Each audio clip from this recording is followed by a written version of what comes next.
let me formally welcome you all for this national webinar on higher education, a paradigm shift.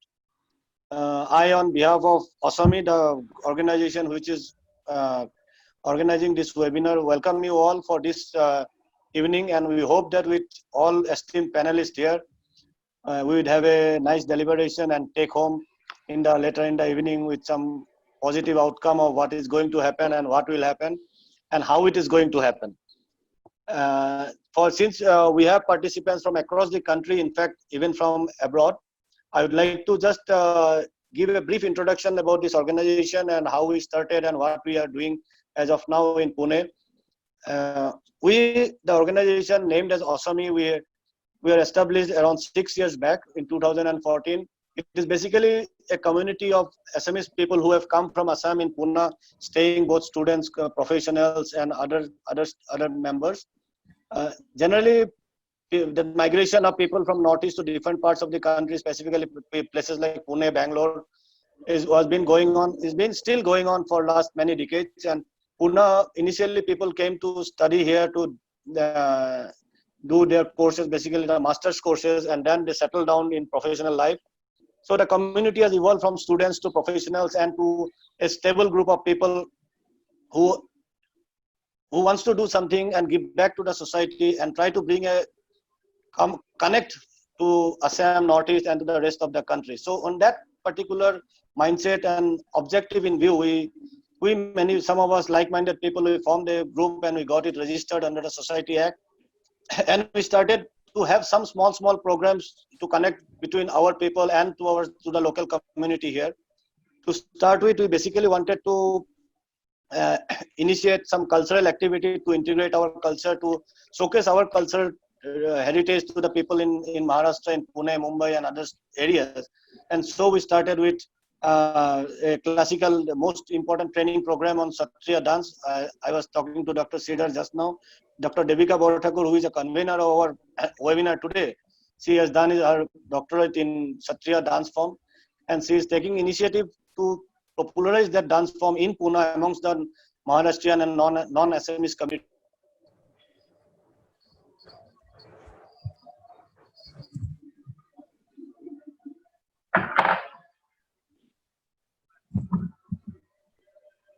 I think we've lost Amiran. Yeah, we couldn't hear you in between. Yeah. Okay. Yeah. No, actually, Kiran Hazarika was calling, so I just disconnected. Yeah. He might be having some problem. Yeah. Go ahead. So, based on that, we initiated few. We brought people. We bring cultural IT troops from Assam and other parts of Northeast and have their performances in Pune. That is from the culture point of view. And Devika is in the forefront. She is the flag bearer for this stuff. And to continue our journey, we have in other places, like having some community service or organizing our own festivals like Bihu. 2 years back, we started to have an annual lecture series on our great hero of Lachit Borphukan, who was undoubtedly the one of the greatest forgotten warrior of India, who have kept almost the whole Northeast as Mughal free. So we thought on his memory, we started a memorial lecture. Last year we couldn't have it because of some political unrest in Assam and also followed by the COVID scenario. We hope to carry it on next. We also started during these tiring times. Recently, we as a community have provided some relief to our underprivileged people who have been working here in the form of security guard, cooks, and all who come here in search of livelihood. So we have provided around over 1,200 families with food items and helped around 1,500 people to move from back to their homeland since they are having these tiring times in COVID scenario. And those are some of those small highlights that we have been doing, and we are trying to do some giving back to the society at the same time, keeping in mind that to have an emotional connect with our people, with basically the people of Maharashtra, and also now with this webinar to get it connected across the country. And in this scenario, what happened was Devika has put out a idea that why don't we have a webinar, because people are in these tiring times, what would be the educational system and how education is going to move ahead in next 1 year, 2 years because of lot of uncertainty and things are happening in this tiring times. So we thought that, okay, why not we have it? And we are fortunate that we have a esteemed panelist of Dr. Anil Sahasrabudhe, AICT chairman, Dr. Kiran Hazarika, who is a member of the UGC, Dr. M.K. Sridhar, who is member of the recently published new education policy, and a renowned academician by himself, a thought leader, and also Dr. Sri Sahasrabudhe, who is associated with us, and he's not only a well-wisher, but he's always with us in need, in times, in every time we go. So he would deliberate from a real, from ground level perspective, what people are facing and what is their, what they, and how they feel about it. And with the publication of the new education policy just 3 days back, this webinar has got another important dimension, that is not only COVID, but what we are looking forward, and how the next coming generation is going to get prepared for what we call as a for our own bright future, and what is a dramatic shift that this new education policy is going to bring from the old system, from the Macaulay system, what we say. And this is really, after we hear that from, most probably from Dr. Sridhar, I hope that towards the end we'll go back with some enriching thought and some more clarity. And probably if we have some, and since we have people from almost over 25 places across the country, and also from abroad, I think if we have some new somebody has new idea, new suggestion, I surely hope that Dr. Sahasrabudhe, Dr. Hazarika, and Dr. Sridhar and can take it back, and then might think and might take it as a feedback or their opinion of the general people of the country today. And with that, I would like to, I won't take much of the time because with all the experts coming in. So I'd like to hand over now to our coordinator, Dr. Goswami Mathur. Before handing over, I would just like to tell that it is a privilege that a person like Dr. Triveni, an accomplished academician, a media and journalist from the media and journalism field, is associated with us. She's a well-wisher of us. She's from Assam. And just to give you a very brief background without wasting much time, she has been a Fulbright scholar who taught in academia in contemporary India, Gandhi and peacekeeping in institutes in the United States. She has been she's an academician, and she has taught journalism, media research, and contemporary India. She was the director of School of Media Sciences and Communication in Bangalore from Symbiosis, and was a former independent director to the board of directors in Johnson Control Automotive. She is also the editorial board of members for Virginia Review Asian Studies. So an accomplished academician. I think we'll go ahead. We will go ahead. And an accomplished media, and I think that she is the right person to coordinate with this esteemed panel. So not taking much of the time, I hand it over to her, and I wish all of you a enjoyable evening this evening, and thank you, and advance thanks for joining and getting associated with our group Asomi. Thank you very much. Thank you, Dr. Komiron, for a very generous introduction. But I think more importantly, it's a great privilege and a great honor for me to be anchoring this webinar today with stalwarts in the field of education as our esteemed panelists, leaders who have given shape to the academic system and the educational journey that each one of us is into. So I would once again like to welcome Dr. Anil Sahasrabudhe, Dr. Sridhar, Dr. Hazarika. I'm not too sure whether he's still online or whether he has joined in. And of course, Professor Shirish Sahasrabudhe, whose organization, whose institution does a lot in terms of connecting students from the Northeast with rest of the country. Having said this, I think this webinar, like Dr. Komiron rightly said, couldn't have come at a better time. It's not just about a new normal or a paradigm shift from COVID to post-COVID. I think with the new education policy, this paradigm shift is going to change the trajectory of Indian education and the way all the stakeholders look at Indian education and how we pave that path and where do we see ourselves in the global scenario, not just within the country.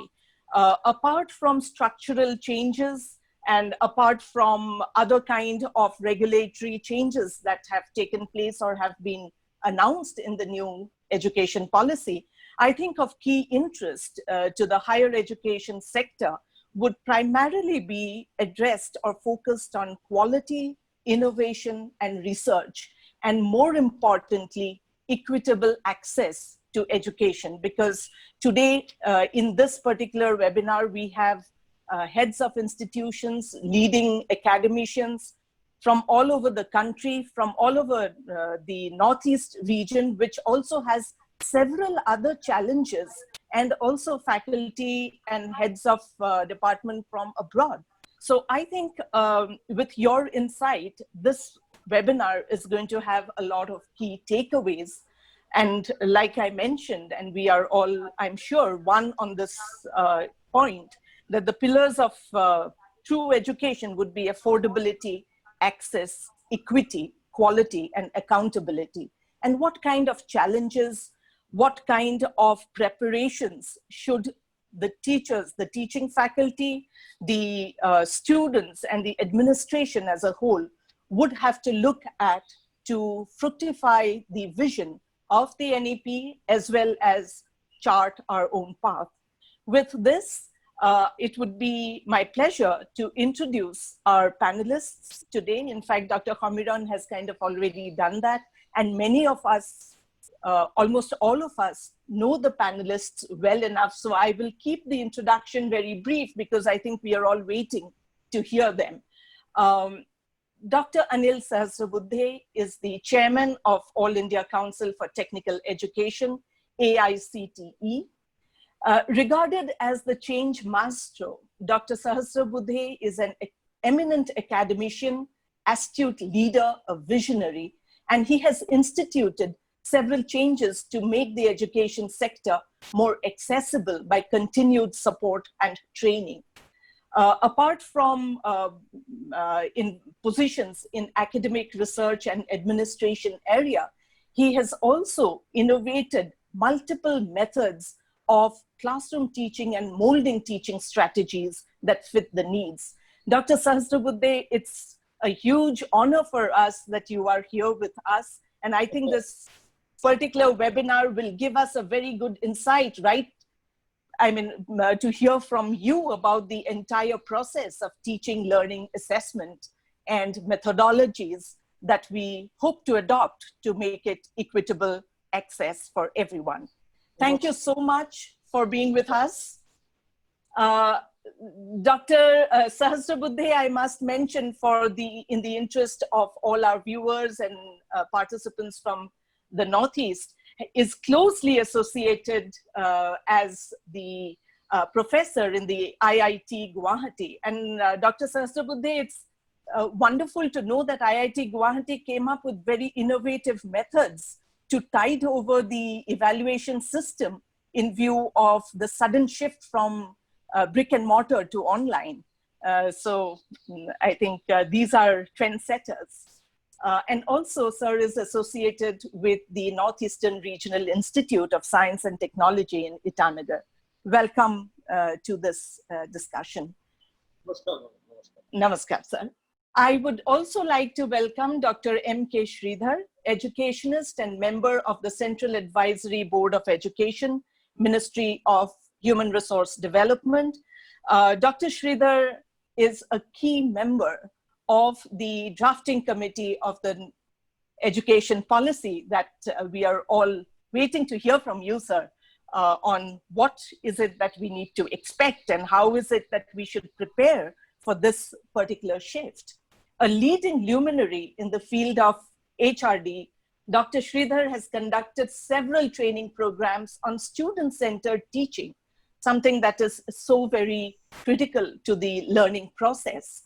Apart from that, sir is a member secretary of the Karnataka Knowledge Commission and has been conferred with the Karnataka Rajyotsav Award. We are indeed privileged, sir, to have you here with us today. Welcome to this webinar, and we are looking forward to listening and hearing from you. What was it that you would like to say to the teaching fraternity, to the students and administration in fructifying the vision of NEP? Thank you. Welcome, sir.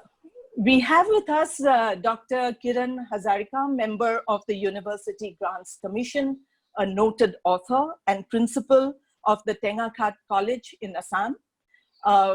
Dr. Hazarika is also a member of the National Assessment and Accreditation Council, NAC.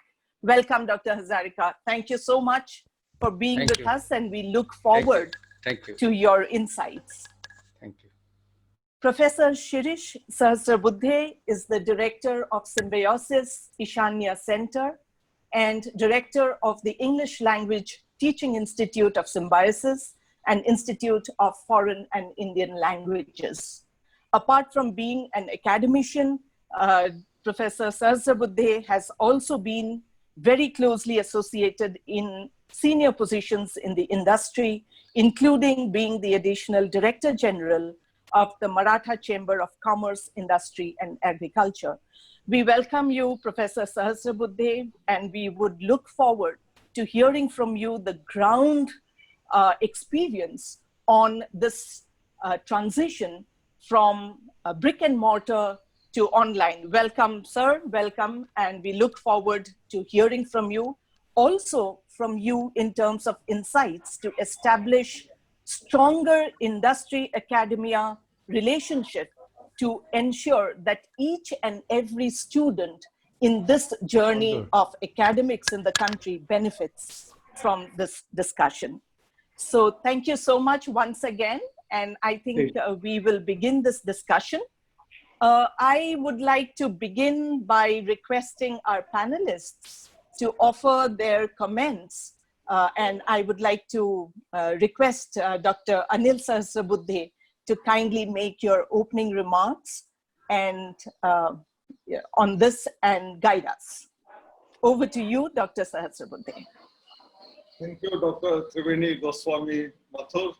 Thank you. And my friend, Dr. Samiran Phukan and Dr. Rajiv Borkotaki. I have been associated with Asomi when it was started in 2014. Then I was Director of College of Engineering, Pune. The first 2 years between 14 and 15, I was associated. Also, I'm associated with Northeast, as you rightly said, from 1986 onwards with Northeastern Regional Institute of Science and Technology, then IIT Guwahati. I continue to be on the rolls of IIT Guwahati, but not working for IIT Guwahati right now. So 9 years in Pune, and then now for the last 5 years in Delhi.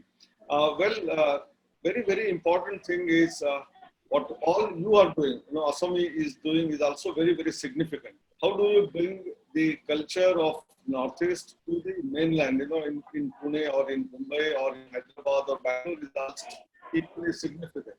If you look at one of the programs which has been launched recently, which calls about Ek Bharat and Shresth Bharat. Ek Bharat, Shresth Bharat. There are institutions in one state are linked with the other in state, actually. And that is what is the key point of understanding each other and culture. Coming back to the COVID, which suddenly occurred, and therefore all activities suddenly got snapped. Educational institutions came to a grinding halt.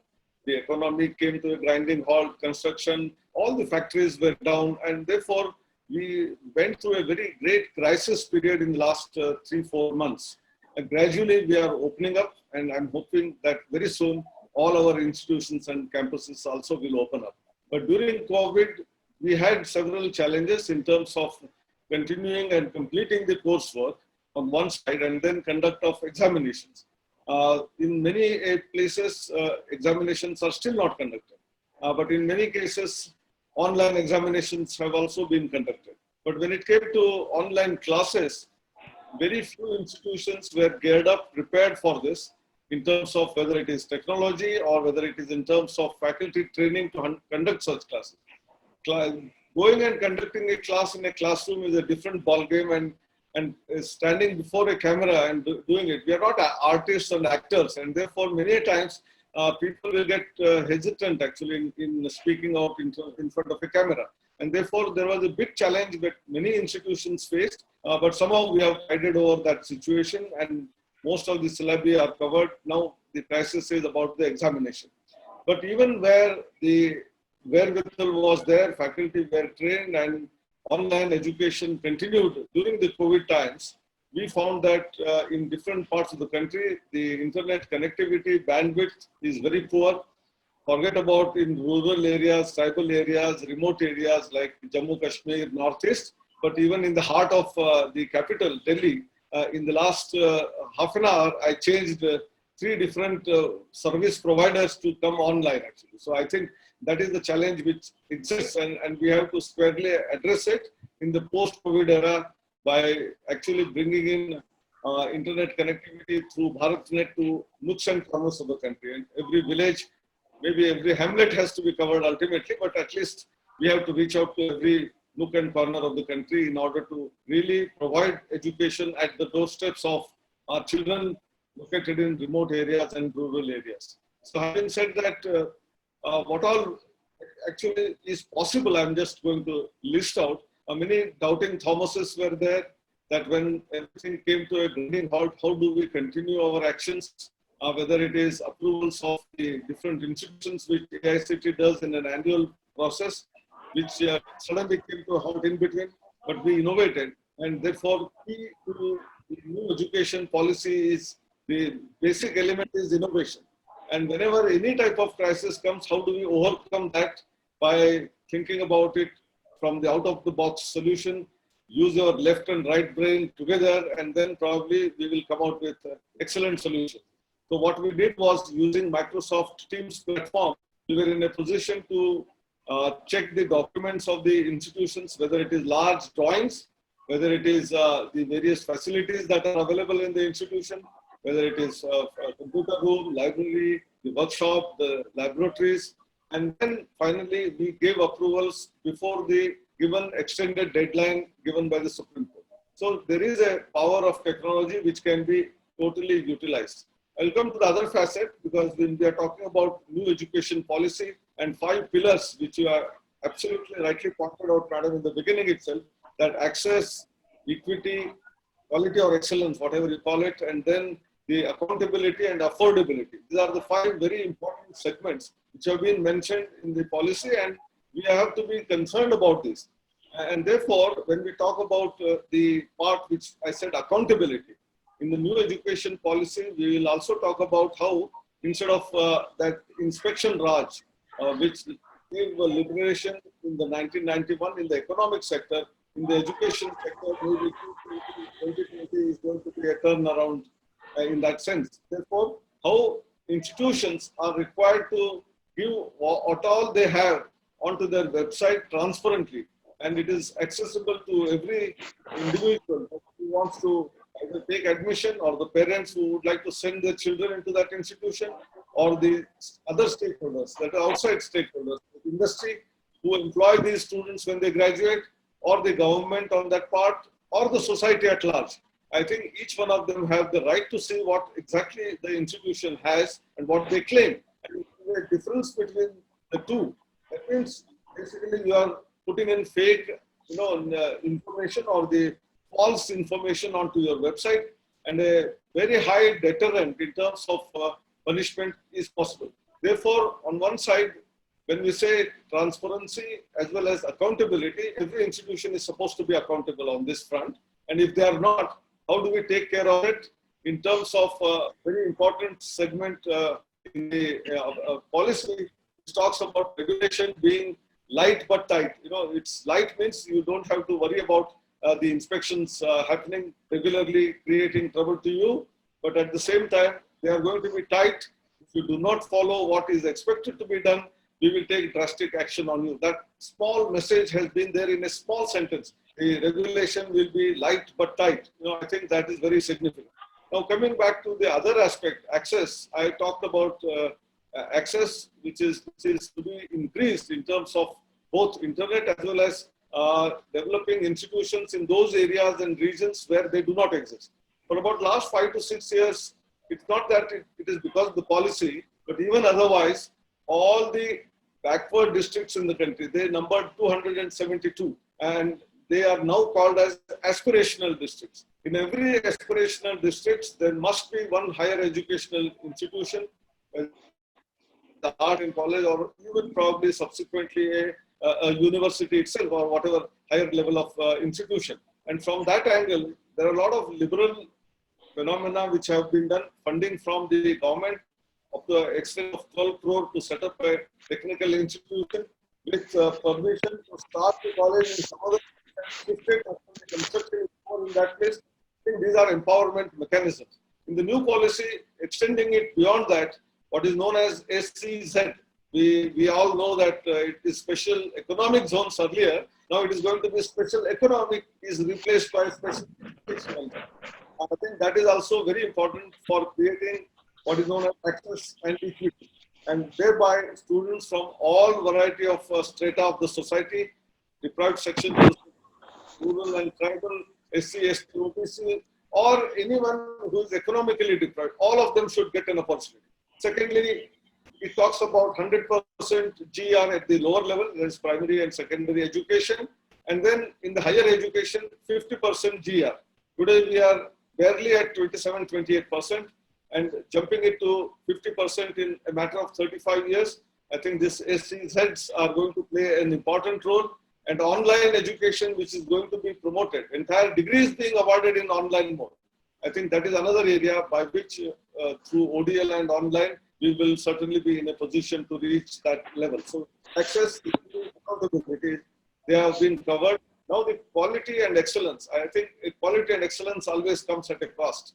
It's not easy to say that we need quality institutions. There are various facets and parameters based on which an institution can excel. And for that,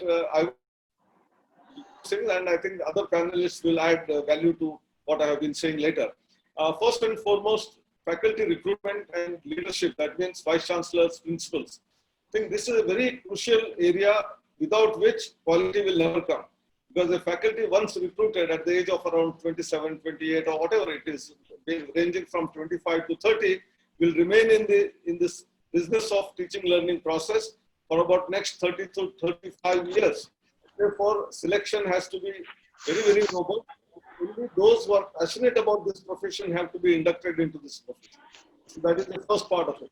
Having inducted them, how do we empower them? And therefore, faculty development programs, faculty certification program, which we have already started. We have an 8-module faculty certification program in higher education and technical education, probably first time not only in India but the world over.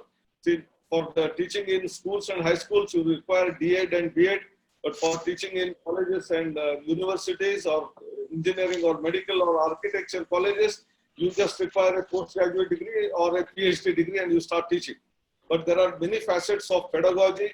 How do you interact with students? How you use ICT? There are all these facets in the entire life cycle of a teacher has to be taught to them. And while inducting them itself, if you give them the insight to that, I'm sure that they will come off much better. Otherwise, in all these previous years, wherever I was a student and I found teachers and my colleague teachers also, that many of them, they take a long time to adjust to the profession of teaching. Because some of them would have entered also, not because they were passionate and interested in teaching, because they did not get some job. But having landed up here, at least now you have to change yourself. I think that attitude will change, and learning to learn and lifelong learning, which we often talk about for our students, have to be first practiced by our faculty members and our leaders, that is the universities, vice chancellors and leaders of that.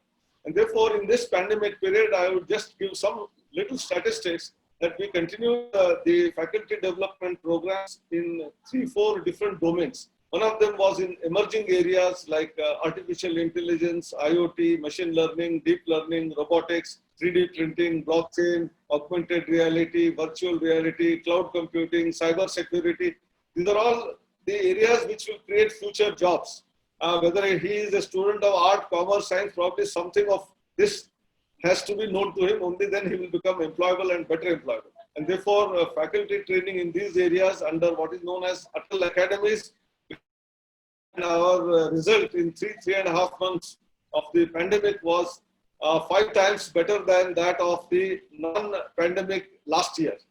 In the whole last year, in 185 programs, while we could train 9,600 faculty, in 3 months, in only 85 programs, we could train 18,000 faculty. You can see the ratio.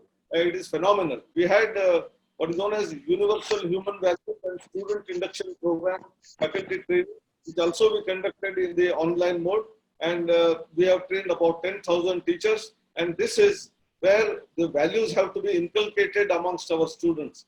And before that, what is to be done in those 3 weeks, initial first 3 weeks of the student when he joins as a freshman in an institution?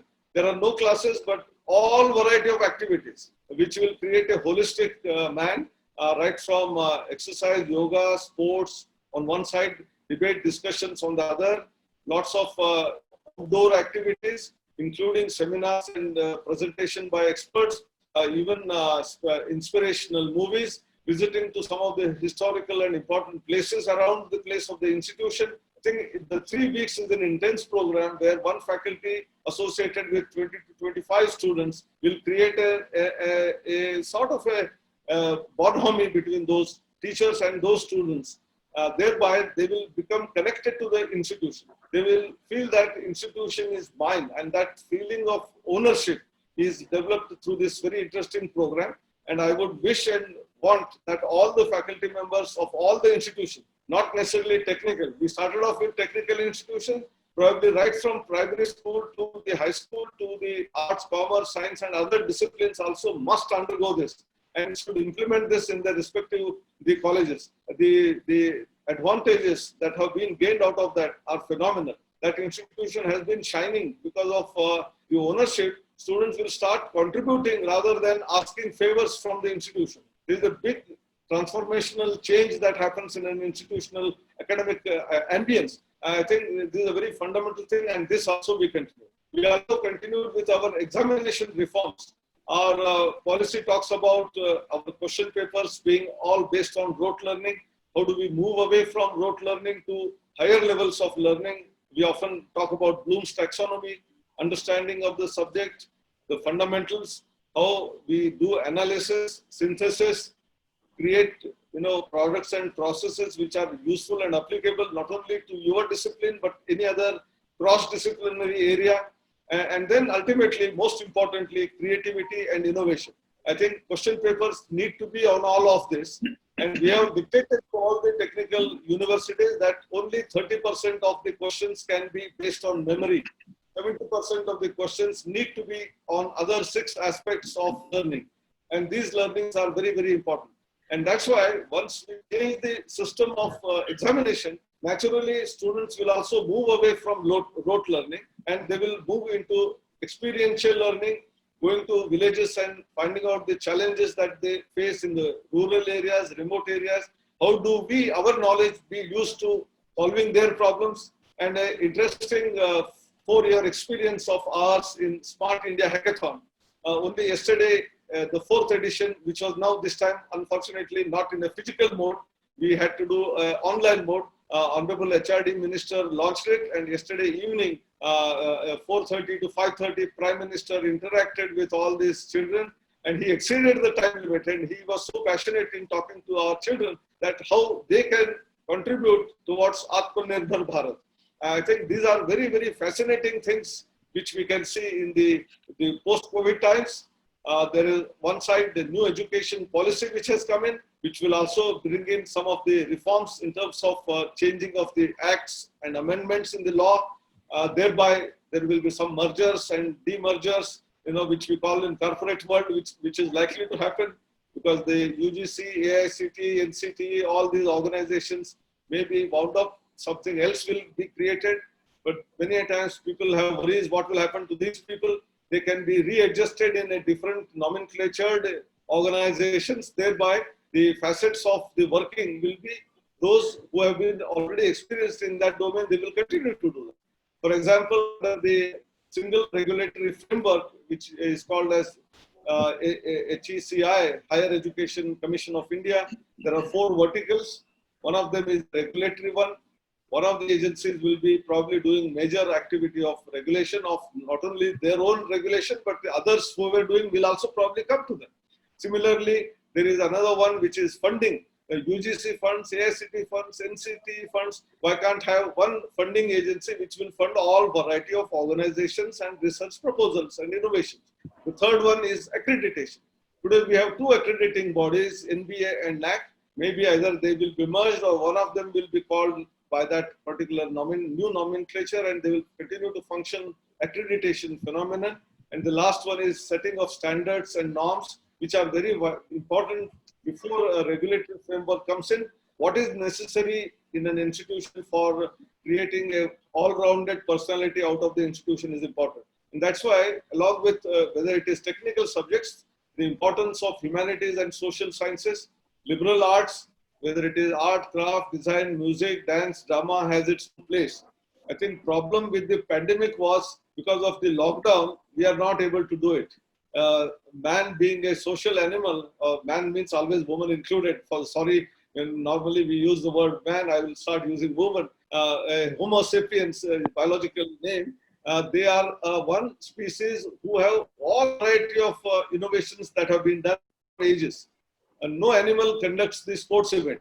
No animal kingdom has any kind of drama, music, dance amongst them. They will certainly do some kind of activity, no doubt, but their main activity is based on food and the living. Other than that, very little they do it. But whereas man has all of this, and during lockdown, they have all got closeted, and therefore, as soon as lockdown is opened up, whether it is or students who are in home months, have little problems with a lot of psychological problems as well. And therefore, we need counseling of a different kind actually during this next post-pandemic period.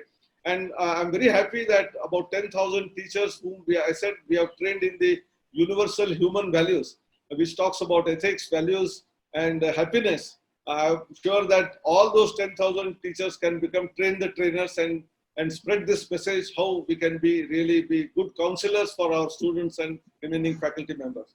I think I can go on, but I think with this limited comments and the huge flexibility that the new education policy has given in terms of lateral exit and re-entry, we call in space terminology, re-entry vehicles. You know, the satellite which is launched by the vehicle, it is very expensive, and if it is recovered back, we say re-entry vehicle.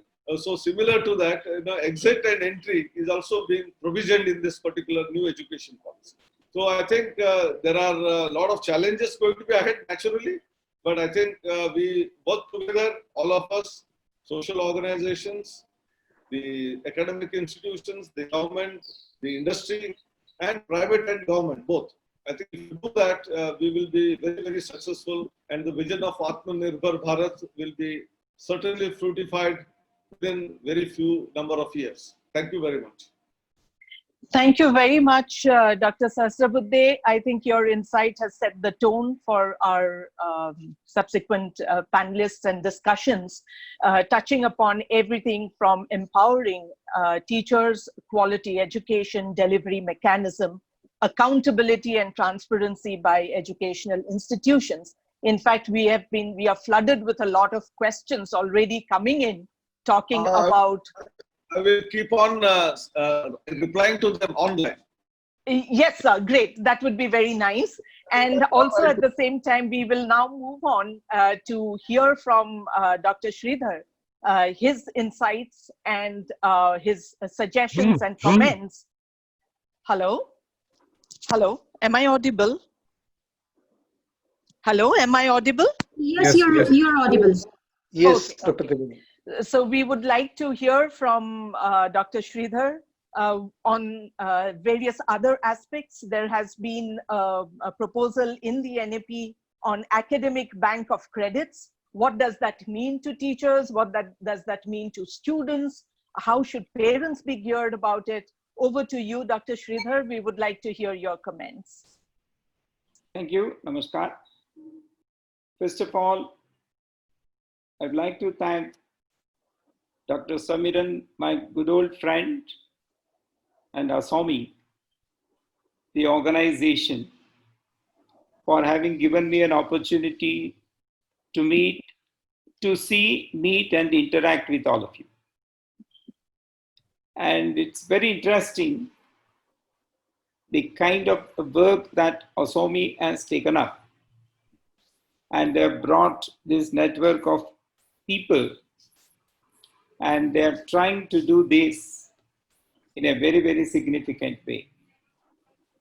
And I'm also happy that you are so proactive. In fact, maybe I think Dr. Samiran called me on the day of, possibly the day or the day after the education policy was accepted by the Union Cabinet, to organize a thing like this. That shows that you are proactive, you are actually trying to get into things what are needed. So my fellow panelist, Dr. Anil Sahasrabudhe, my good old friend, Dr. Kiran Hazarika,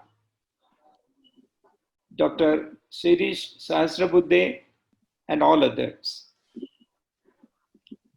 What I would like to bring to you is basically, we are in a kind of a challenging situation. Don't you think that we need to think more and more about how to come out of this challenge? How the pandemic is spreading,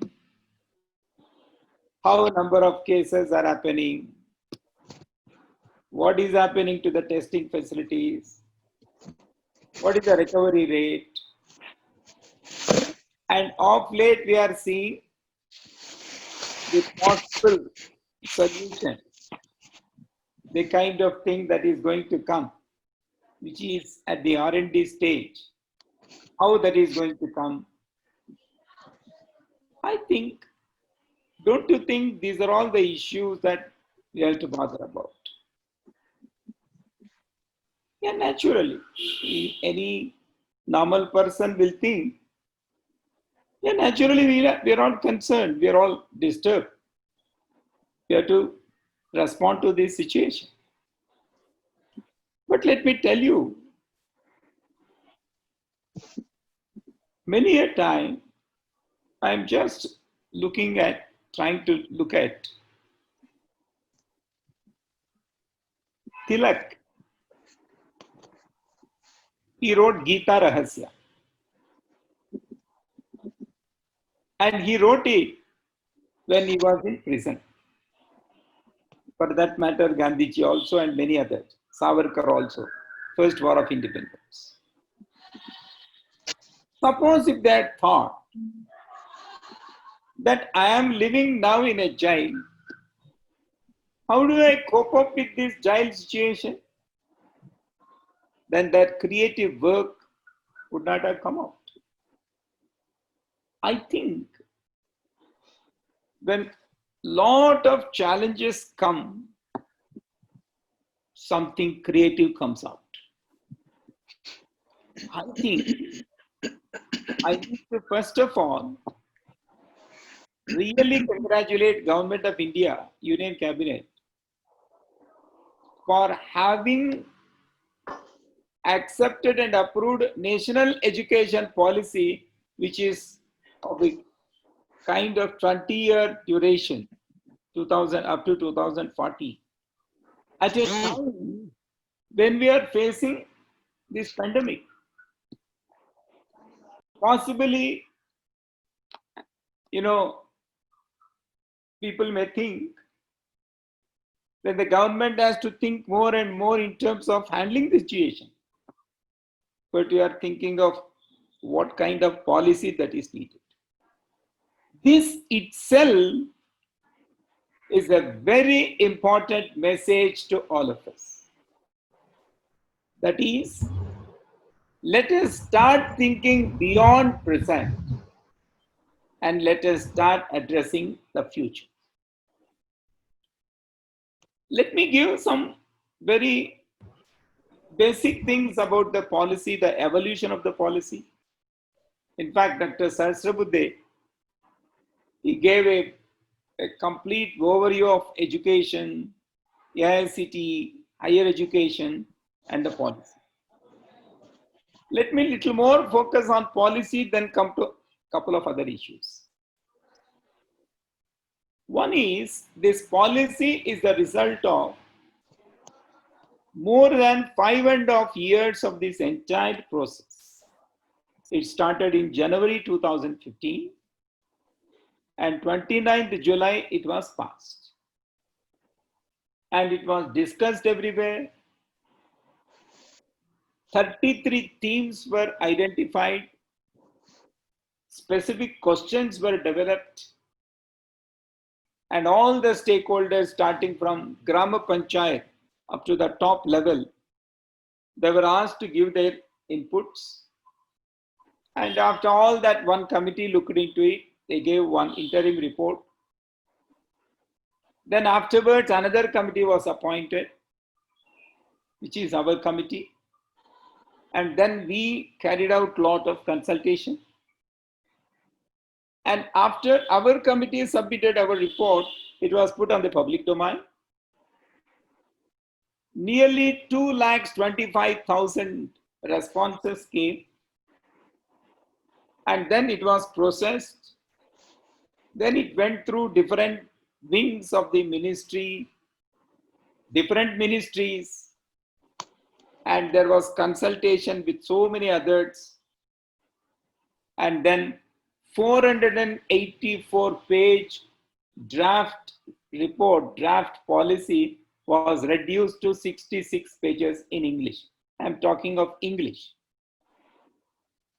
So you imagine this 5.5+ years of effort has been put in 66 pages. The distilled one. That is what requires. I think it is very important to note, it is not what the committee has sat and thought over.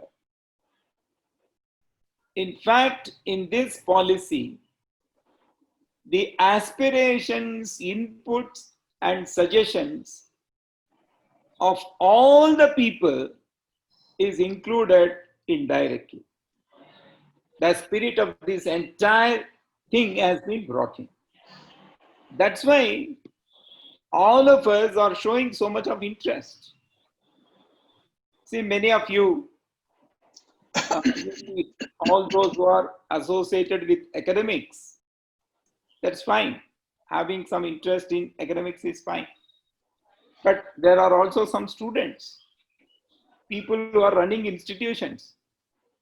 But there are some artists here, including a couple of our colleagues here who are extremely good, who have done their PhD and things like that in performing arts. What is the relevance in education? I think it is very, very important to note that all of us are concerned with this. So what I would like to share, what is this policy has got for a common person? I am not somebody who is deeply involved, deeply participating. One is with regard to, if you come to higher education, finally it boils down to universities and colleges. How it is going to contribute to better universities and better colleges and better higher education. What is that very important thing in universities and colleges? One very important thing is the academic architecture. The kind of architecture that you have. And our legacy is, in the introduction, I think Samiran made a reference to the kind of system that we have from 1850s. Higher education was completely centralized, was completely full of uniformity. Everything was coming from above. You had to only follow the diktat. I think in this policy, There is autonomy to universities, there is autonomy to colleges to craft their own architecture, to come out with their own combinations, and to ensure that diversity. For example, you're all, some of you, most of you may be staying in Pune. The character of Pune is different from the character of Guwahati. The character of Guwahati is different from Bengaluru. And that of Bengaluru is different from an adjoining district here. Like example, Jorhat. So every place has its own unique identity, unique culture, unique traditions, and unique capacities, strengths. How do you bring all that into education and how do you harness it? That will never come from uniformity and rigidity. That will never come from centralization.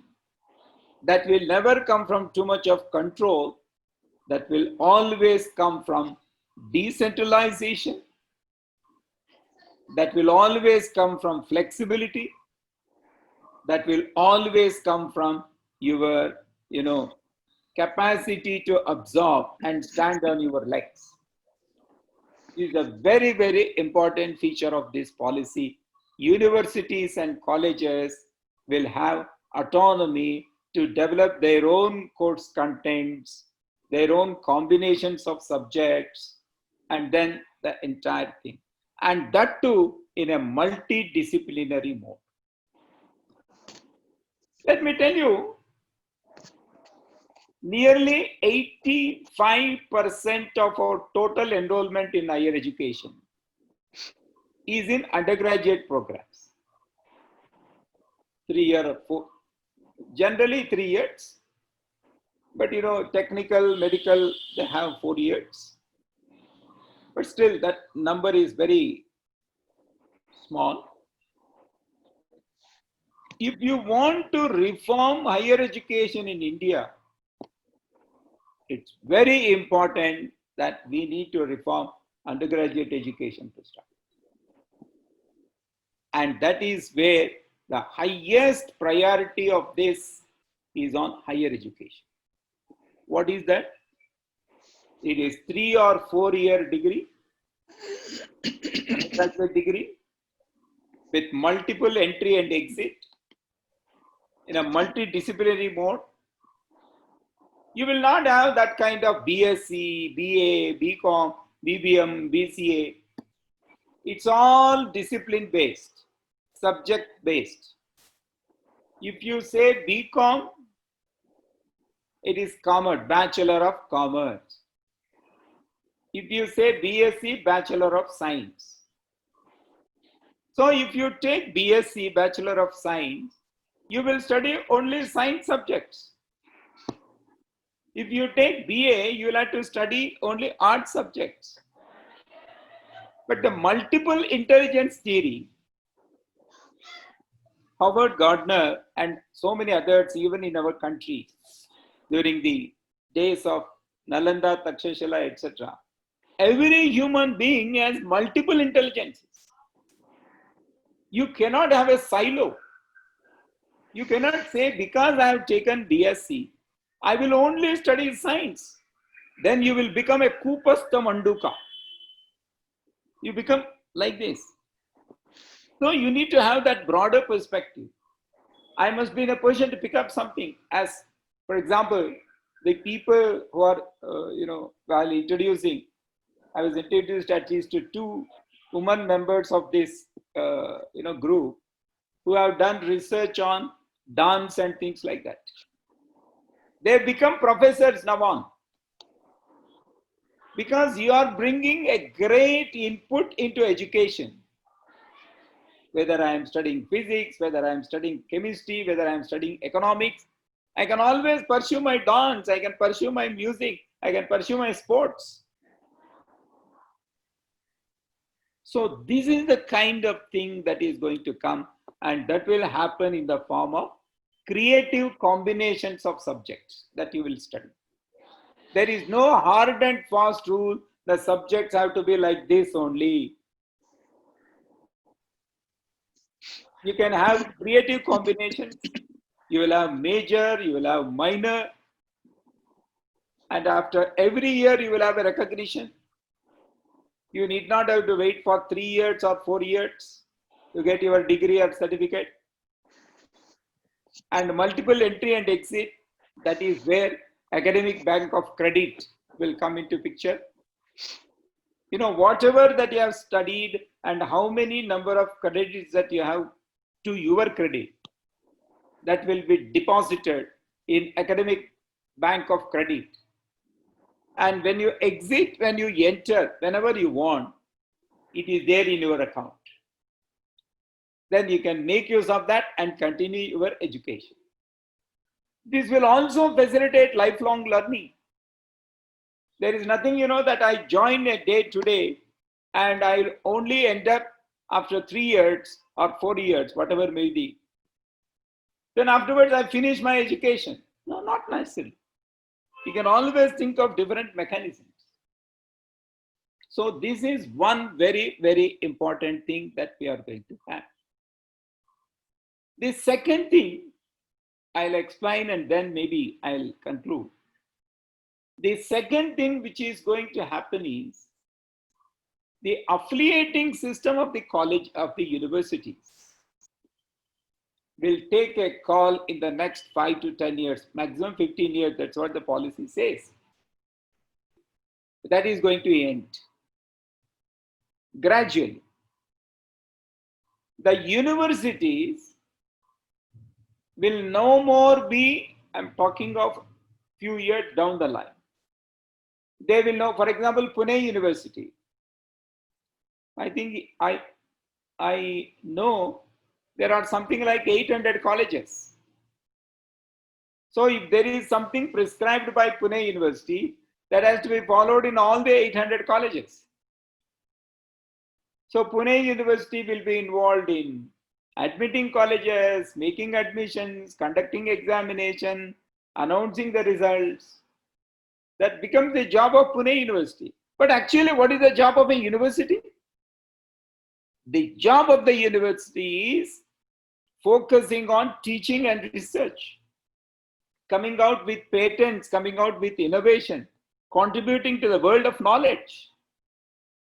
I think with the disbanding of this affiliation system over a period of time, universities will become the real knowledge centers.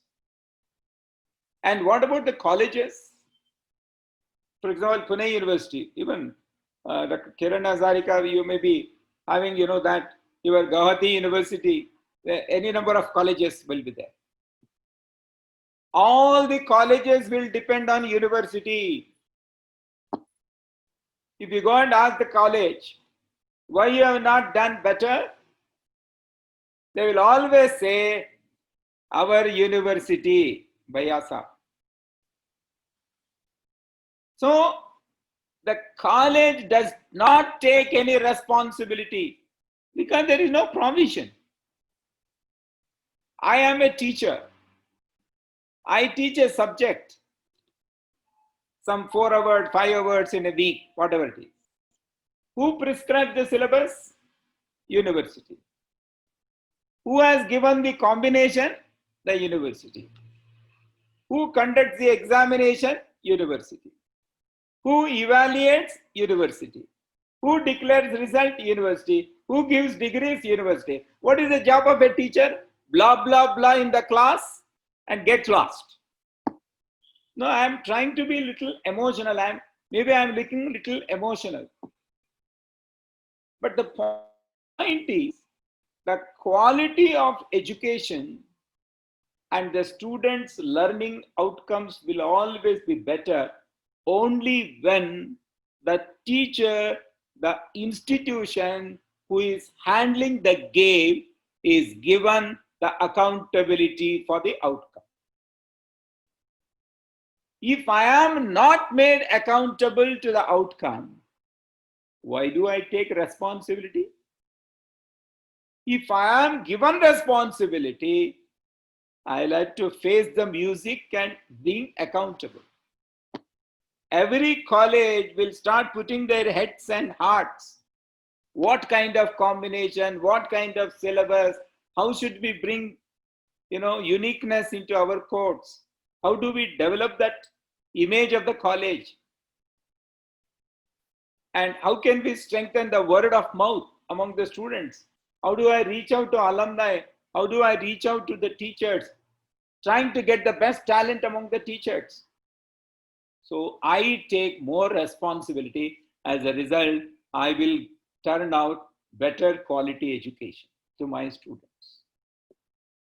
So therefore, the entire higher education edifice is built on institution, and that institution, if it is not strengthened and if it is not made powerful, then the quality of outcome will not be of that particular nature. So friends, what I would like to leave before you, the thought before you is, it is not a great big changes, all that is fine. What will happen to UGC, what will happen to AICT? Dr. Sahasrabudhe gave a very good account of all that. But what is happening? What is going to happen to me? What is going to happen to my child? And what is going to happen to my institution? I think this is going to be the big paradigm shift that is going to happen in education, especially in higher education. So what I would like to end is, this entire policy has come from the grassroots, and it is meant for the grassroots. It is for everybody.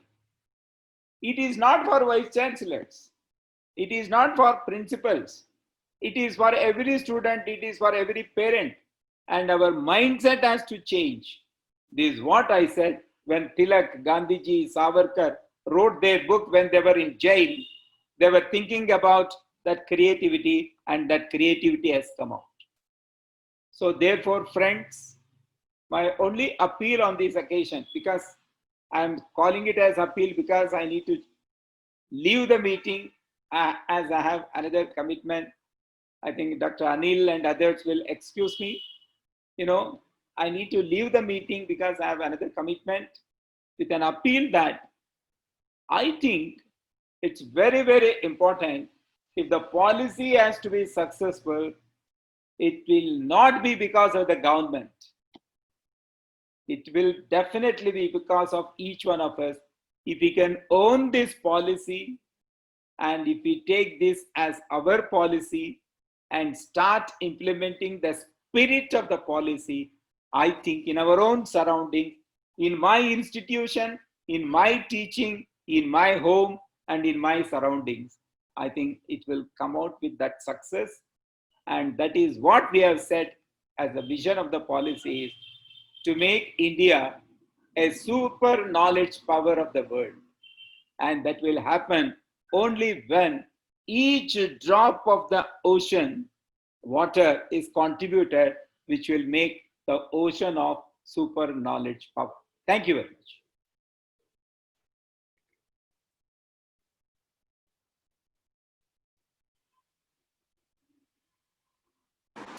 Thank you so much, Dr. Sridhar. I think I have no words to express as to the kind of guidance, the kind of enthusiasm that you have infused in each one of us. And as you have appealed, I'm sure all of us who are present today would take this message across to our institutions and all the stakeholders, because this is a time of introspection and bouncing back to actually restore the huge glory in the academic system and in the academics of this country, right from tapping multiple intelligence, the kind of multidisciplinary approach despite challenges that we might be facing now, I'm sure we will all be geared towards mitigating these challenges and emerge winners. I would like to thank you so much, Dr. Sridhar. Thank you for sparing your time. And we do hope we will keep in touch and have more such webinars in the near future as things evolve. I would like to call upon Dr. Kiran Hazarika to offer his comments and maybe focus primarily in terms of the focus that the NEP has given on online and distance learning modules and MOOCs, virtual labs. How does one actually take advantage of it? We already know the kind of technical challenges that we do face in terms of bandwidth, in terms of reaching the last mile connectivity, which is a big issue here. So how do we do this? How does one go ahead? There have been multiple questions. In fact, I must place on record, there are umpteen questions that have come up on the Zoom, and I do appreciate and acknowledge Dr. Sahasrabudhe has been responding to our questions online. So any of you participants wish to pose your questions, please go ahead. There are questions from pedagogy to foreign universities' participation, to online distance learning courses, research, funding, academia and industry interface if we have to take on research big time, particularly with a multidisciplinary approach and direct PhD that has now come up, and the immense focus on research institutions. Over to you, Dr. Hazarika. We would like you to please share with us your thoughts, insights, and guide us.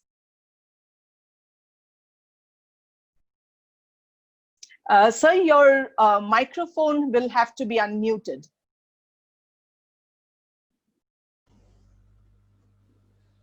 Thank you very much. Thank you. Dr. Triveni Mathur, the moderator, and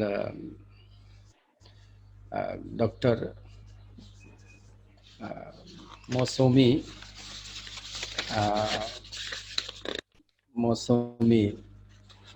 Bora, and Dr. Devika Bhattakul, convener of the program, and Sri Dr. Samiran Phukan, and esteemed panelists, Professor Anil Sahasrabudhe, and Chairman AICT, and Dr. M.K. Sridhar. I always want to say that Professor Dr. M.K. Sridhar is a knowledge bank. The Assamese organization based on Pune organize such a type of novel webinar on the special topic that is higher education paradigm shift. So all of we know the novel coronavirus, that is COVID-19 pandemic, has significantly disrupted every aspect of human life. As the COVID-19 spread across the globe, alarm bells are sounding in the education sector. The COVID-19 pandemic has forced schools and colleges to shut down temporarily and is causing havoc in the education system. All of we know that is. According to UNESCO report, more than 157 crore students across 191 countries severely impacted by closure of educational institutes due to coronavirus. You see, so devastating. Never, ever before, such type of havoc the issue of the COVID-19 and its impact on higher education is emerging focus of debate worldwide. Not only India, worldwide is debating. The closing universities and cancelling classes have become a COVID-19 reality in many countries. So, COVID-19 crisis has resulted in India's going into an unprecedented nationwide lockdown in the months of March and April 2020. The effect of the pandemic is being felt across all aspects of the economy with multiple agencies such as Moody's expectation general GDP growth to fall to as low as 2.5% in this calendar year. It is so low, ever low, never before. 2.5% in this calendar year GDP growth. The Indian government has responded to this by providing several guidelines, including restricting movement of people and social distancing. As a member of University Grant Commission, I'm just going to say that University Grant Commission and other apex education bodies have also issued COVID-19 specific guidelines for Indian higher education institutions. That is resulting in, we have more than 900 universities in India and more than 40,000 colleges in India. All are temporarily closing. Students being asked to go home, and efforts being undertaken to move classes online. That is in app of Facebook and WhatsApp mode, Google Classroom, like that. So these measures will have varying degrees of impact on 3.75 crore students in India to enroll in and 40 lakhs faculty employed by the system. So higher education leaders are also concerned that an extended lockdown due to pandemic could have deeper impact for the sector, as COVID-19 has disrupted the current admission cycles, examinations systems, assessments, and might have an effect on enrollment. The next, now the enrollments, already we have very less amount of only 26% GER, that is general enrollment ratio in India. Other developed countries are crossing 50%, 76%, 70% GER. So this system might have an effect on enrollment, create a cash flow crunch, slow down the research and consulting activities. This year, close to 1.44 crore students are appearing for their school leaving examination in India. And close to 50 lakhs of these students will be looking to enroll in higher education institution in this academic session. So institution planning for their admission cycle, we need to muster their limited resources, have an agile response plan to COVID-19, and build resilience to minimize the impact on their enrollment, diversity of student, and school revenues. So we have seen that we have identified challenges in the various admissions process and have highlighted the possible mitigation step that their institution we can speak like that some sectors challenges, and I'm just highlighting just limited circulations of newspapers and could lead to lower brand awareness. Because now, without going to technology, as Dr. M.K. Sridhar mentioned that in our new education policy, which is already adopted by 29 July. So without technology, so main principle, there are three main principles. One principle that is equity and inclusion. And the second and the largest principle is the use of technology. So technological, the Prime Minister Modi also declared that this India is to be digital India. You see, except educational institution having some software like admission and student management software and some accounting software, rather you see that some other the e-learning resources and e-learning teaching learning processes, use of technology in teaching learning processes is very less.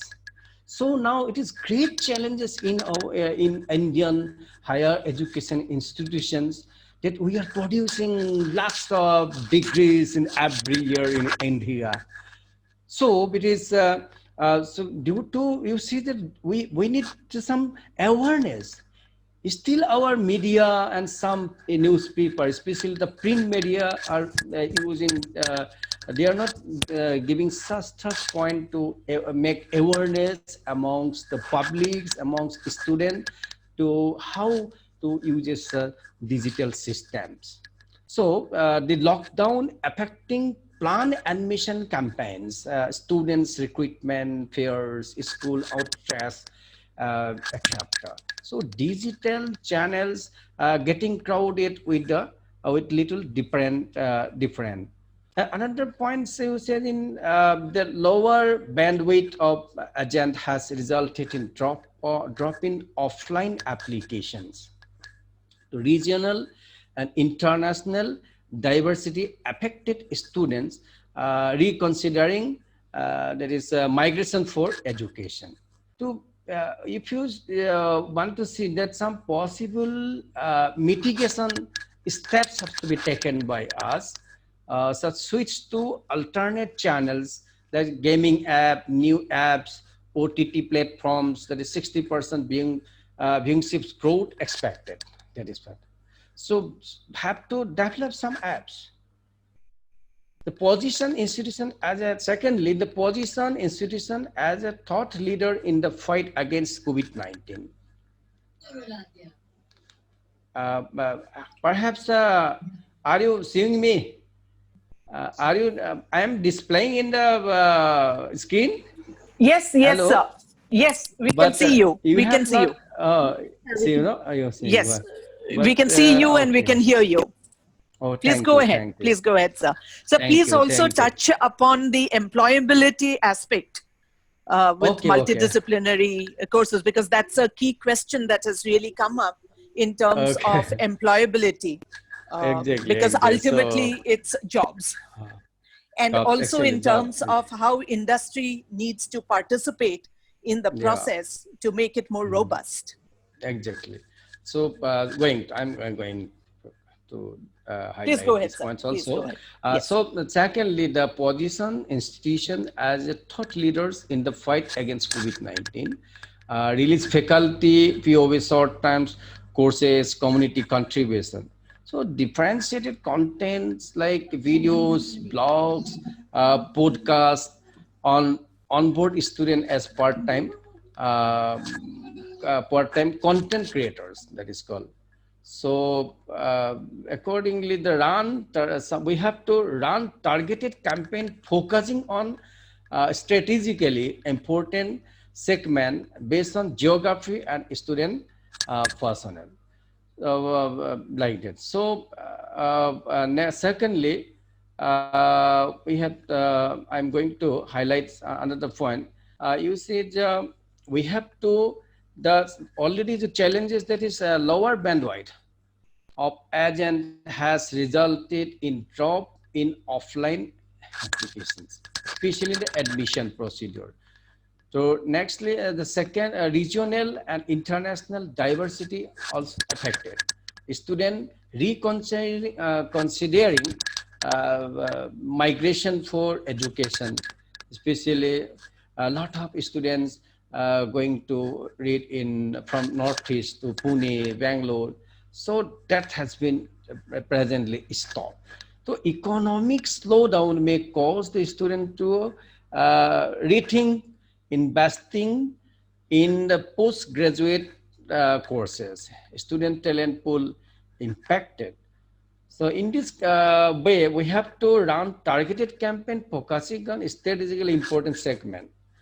Build the communication campaign highlighting institution value, uh, proposing some offering like that. So another, so some we have to take some measurement.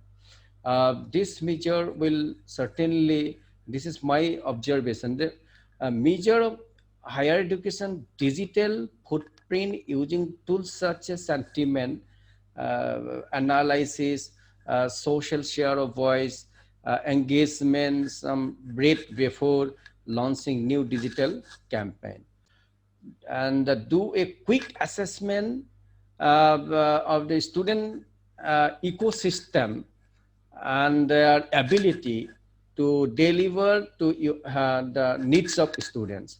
Digital marketing firms like that, peer firms, assessment partners, CRM vendors like that. So we have to do a quick evaluation of technology and student engagement platform to leverage on their functionality.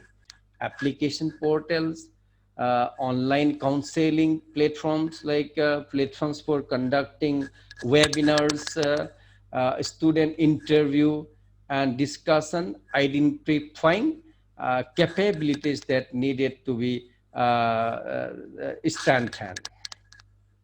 In the fifthly, we have I may suggest that assess readiness of digital content, encourage student and faculty to share content on academics, resource, campuses, life, and experience for various campaign.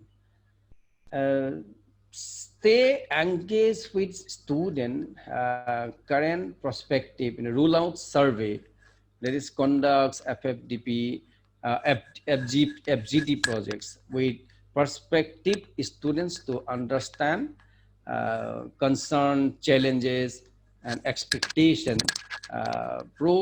proactively communicate to provide clarity and assuage concerns. So we have to develop some clear guidelines like protocols and some policies have to be made with respect to offer rule out and student onboarding to ensure hassle-free students experience and quick turnaround. We have to focus on lead generations and conversation and policies with respect to offer rule out the student. So focus focus on lead generations and conversion interventions in the 100 days plan or 300 days plan like them. We in the present aspect we need 100 days plan and include risk mitigation measures and contingency plans like that. So university, I have seen the university, I'm just going to focus with the University Grant Commission also taken such type of measure. Immediately the pandemic, the lockdown, due to lockdown, lockdown started in India in the March. Immediately University Grant Commission has launches more than 10 e-resources content that student can access easily in their mobiles.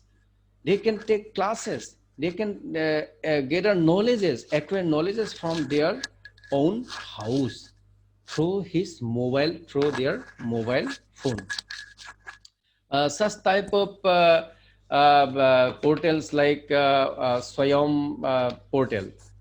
One is a Swayam portal that is also designed by the university, so a Ministry of Human Resource Development, a joint effort of MHRD and UGC. So Swayam online already it is started before 2 years. It was started. There is Swayam online courses. The students have to register their name in this portal, and they can get easily access their knowledge. Like that, another portal that is very digitalized, that is the UG PG MOOCs. We know that one MOOCs, that is massive open online courses. Before to the MOOCs in India, that in Indian MOOCs is called Swayam portal.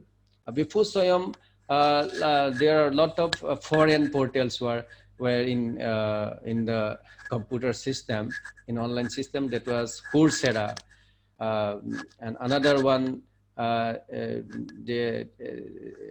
another one, Demichi.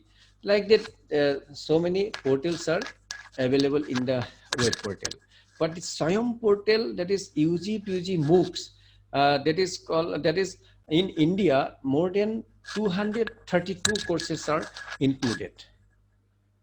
And that is in PG, more than 130 courses are designed within this portal. So like that, humanity science, social science, education, agriculture, textile, even for the physically challenged students, they don't have blind student can access in the Braille system also. Braille, so assertive devices, such devices also included in the system. Even foreign language also can access by the student. As well as some one EPG Pathshala. EPG Pathshala. Sir, if I may just interrupt you for a moment, because we also have Professor Sahasrabudhe, and there are so many other questions also that have come in. If you could kindly address certain region-specific methods that need to be adopted, particularly to ensure that there is equitable access of online learning and MOOCs, because again, those are greater challenges. And also, like I mentioned earlier, there are questions coming in which kind of participants would like to know. What kind of research funding, how is the industry going to be prepared? What are the systems to change the mindsets for this transition? Because the NEP has very, very progressive thoughts. But how does one change the mindsets? So if within 2 minutes, sir, if you could wrap that up, then we move on to Professor Shirish Sahasrabudhe and come back for question and answers. Very nice, very nice. This is actually not already the MK Sridhar is such type of panelist who was a member of the esteemed panelist in the NEP making. So I am not going to highlight in the NEP because the subject is it's another subject. The NEP, although the NEP in 29, it is adopted by the MHRD, but just okay. But in NEP, it is specifically it is, I also already told that in the basic three principle, the one of the use of technologically enable in the higher educational institutions or even primary also. Like that in technology, how a student, suppose in degree level, we have the 4 years degree programs and 3 years degree program also there. If it is, these degree programs will be the multi-entries and multiple exits system. Multiple entry and multiple exit systems is introduced in this NEP for higher education. Presently, if a student will entry in, suppose be in a degree first semester or first year, if he want to stop his education after completion of 1 year education, 1 year fulfill of the 1 year, suppose he or suppose he is engaged in another work, so he will get one certificate from the institutions. Sir, how will Even the industry accept this? Sir, how will industry accept it? Is no, there it is any interesting. interaction It is happening? good, very nice. It is integrated program. Okay. Integrated program. All the ministries are integrated with this program. With this, the NEP is not it is the project of HRD ministry or Shiksha Vibhag. The education, not only the Shiksha Vibhag or education department, this is project. This project, it's an integrated program, integrated NEP. So more than 6 and 7 departments are included and integrated to develop a student. That this system will enroll a student. Even they will take care a child from his 3 years. After 3 years completion of a child, when he will admit in a school, the government will take full responsibility up to higher education. So even so, digital system, how the digital system is used in the in our NEP. You see, that is called credit banking system. So one student can opt any subjects. There is no stream systems in degree. Arts, science, commerce, no stream system in the degree level. So a student can choice. Suppose a player, suppose one state level or national level player getting admission in the degree first year. After completion, he may go out for his sports activity, for playing activity, go out from the institutions. After 2 years, he coming back to the institution to complete his degree. So he can complete his degree, and but he is not losing his grade. He is not losing his points. In academic activities, points will credit in his account, in his credit account. So after 1 year or 2 years completion, he will get a degree certificate. No need to study for continuously 3 years or 4 years. After completion of 4 years, a student can get one certificate with a research certificate, degree with a research certificate. So he can, after completion degree, 4 years degree program, a student can easily go for his research activity. So research and innovation. So liberal education system is adopted. So liberal education is totally industry-based and local-based system is adopted in the NEP. Great, sir. This is really very interesting. I'm sorry, we would just like to listen to Professor Sahasrabudhe and maybe come back for more questions in terms of, focus on the teacher training, focus on how online distance education can be offered by institutions who probably even who are not in the current criteria of being within the 100 in NIRF. I think there are regulations to that aspect. So how would quality online distance learning courses continue to be given by institutions that are offering it, but may not be within the 100 or under NIRF? Wouldn't the GER fall? So is there any guideline on that? So one last question, and then we move on to Professor Sahasrabudhe.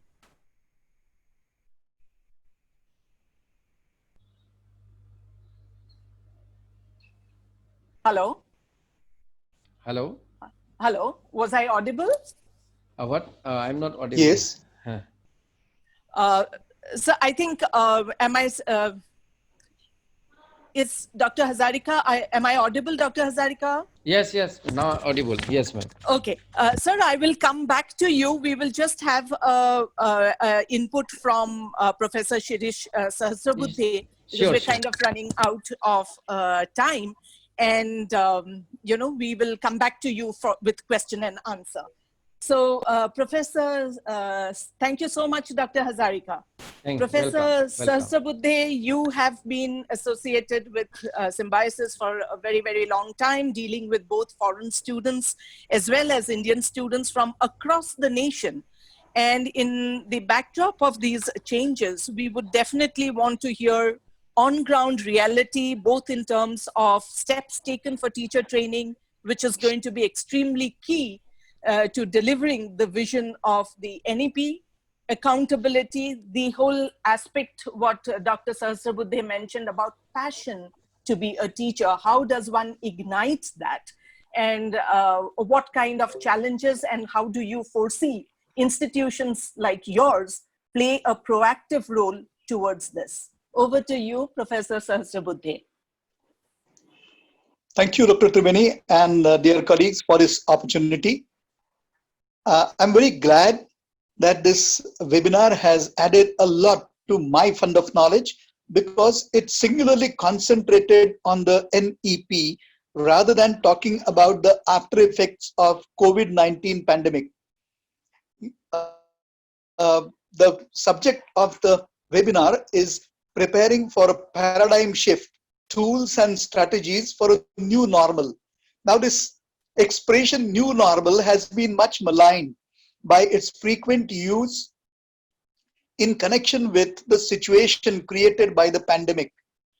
I feel that new normal is a myth, but a paradigm shift is a reality, and the learned speakers before me have very ably told us how the paradigm shift is going to happen. I have my conviction that the new education policy will definitely be responsible for this paradigm shift, and that we will very soon be able to obliterate, to wipe out the ill effects of the pandemic. That we will be able to forget the so-called new normal myth created by social media and mass media. How can something that is the result, the consequence of a pandemic, be considered new normal? When London was receiving carpet bombing from German planes during the Second World War, half the Londoners lived in bunkers underground, but they did not call it new normal. Therefore, this pandemic has definitely underlined the strength of the conventional educational method, which has been much maligned in spite of all of us receiving the benefits of this educational system. Our educational system has been robust and has produced many successes, and what was needed was a tonic in terms of new thinking about the education policy. And after 34 years, this government has thought it fit to introduce a new education policy. And I'm glad that so many new things have been thought of, such as academic credit banking and multiple entries and exits. It will take some time for these things to materialize, but I'm sure all of us together will work on making it possible. The pandemic has also underlined, according to me, the limitations of technology. Technology in education is certainly important, but we have realized that technology alone cannot solve the issues related to education. We have all been experiencing and trying to experiment with online education, and it is not, according to my opinion and experience, highly successful. There are severe limitations, and all of us are only haves. We are not have-nots. All of us talking about new policies, talking about online and technology-based education, can make it possible because we have the tools, the gadgets, which are so necessary. More than 3/4 of India, particularly the rural India, and even many urban pockets and semi-urban pockets, are reeling under lack of good bandwidth, high quality networking, and therefore teachers and students are not able to deliver at the moment. There are so many children whose parents really cannot afford a mobile phone or laptop or what you have for providing them online education, and therefore the earlier this phase ends, the better. And I'm sure by end of this year, we will be free from the clutches of the educational system, will be free from the clutches of this pandemic in a major way, and we will be free to experiment the new horizons charted out by this new education policy. Looking at the time, I think I'll limit my initial statement to this much. The views that I have expressed are my personal views and not the views of my organization. I'm very glad that the new education policy has taken a holistic view of learning, and that languages which are so close to my heart are probably going to occupy a position of prominence in the new scheme of education. I'm grateful to you and honored by this invitation. Thank you so much. Thank you very much, Professor Shirish Sahasrabudhe. It's been great to hear your comments. We have very little time. In fact, we have overshot, and it almost appears like we should have gone ahead with a 3-hour session and not just a 1.5 hour. It's already almost 2. I would just like to pose a question to Dr. Anil Sahasrabudhe. I think an element that people have been really concerned about and have been asking, and we do appreciate, sir, your immediate responses to the questions posed in our chat box. Thank you so much for taking that stance, and people are really very happy about it.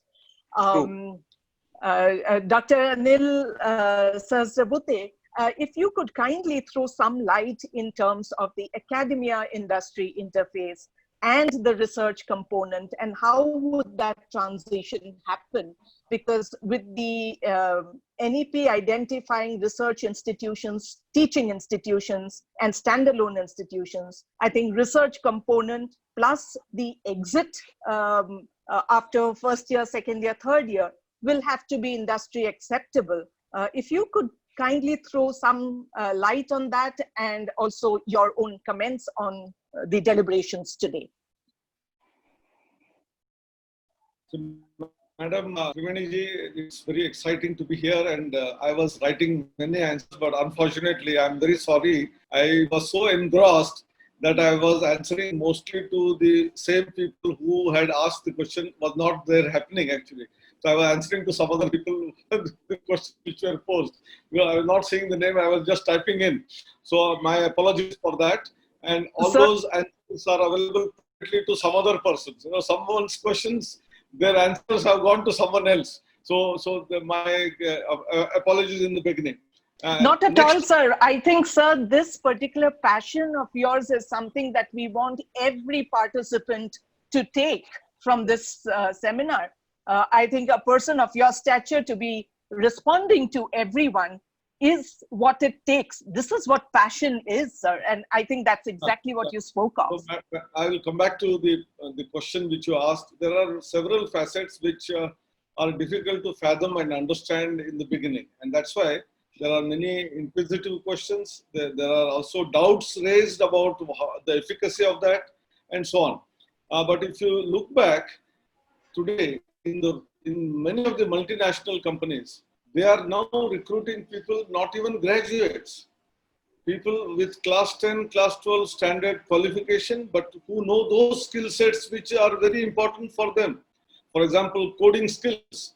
If a candidate has come to them and who has the coding skills, that is computer skills, and he is just class 10 or 12, their work is being done. They just onboard them. And there are many examples of late today that people who have not gone to the formal education, either they continue their education in an open and whatever distance education mode beyond class 10, 12, but have done phenomenal achievements as entrepreneurs and many other facets of life. And therefore, this question, whether at the end of first year of the degree program or the second year of the degree program or the third year, if someone exits, will they be employable by the industry? My answer is yes, provided there is a provided, clause, like in the legal clause, we always say provided is he has done whatever he has done thoroughly well and he is able to contribute to that industry. Otherwise, even if you are a graduate, they are not willing to take you. So I think the fundamental thing which everyone has to understand is they have to be passionate about what they want to do and accordingly put in their and then achieve excellence in whatever they do. Then it may be in humanities and social sciences, art, craft, music, dance, drama, or it could be in engineering or medicine or architecture or pharmacy or any other field which is there, not there actually. I think that is the principle which we have to all understand and adopt.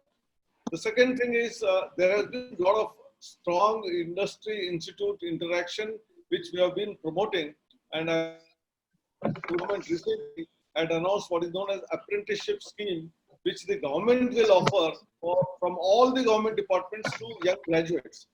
And that is very important because our graduation, entire 3-year program or wherever 4-year program or 5-year programs are there, they are all theory based. And they will be all knowing the theory, but if you ask them where do you apply, how do you apply, they will be totally blank. And therefore, internship or apprenticeship has been given big prominence in this particular new education policy. And someone I have already answered that we in AICTE created an internship portal where any industry will post the industry's requirements in terms of number of internships, and any student who is interested in that domain can apply, and there will be a matchmaking exercise. Of course, everyone who applies may not get it because the number of internships by each industry are limited. You may give a choice of 4 or 5 of them, and if you don't get the first one, probably you will get the 5th one. So I think that matchmaking will allow students to go to industry during summer vacation, during one full semester if the university creates a curriculum of that nature where one full semester is kept aside for the sake of internships. I think that is where you will get hands-on training. Once you have that, the jobs are not a limitation. Secondly, when you go to industry and observe the industry practices and you know the theory, by linking them together, why you even apply for jobs? Some of you can become an entrepreneur and create startups and give jobs to another 10 or 20 people. I think that is what we need to promote, because large industries, number of jobs are going to be reduced continuously. Please remember this. Because of huge automation that is coming in, whether it is robotics, whether it is artificial intelligence, machine learning, will reduce the jobs in the large sector.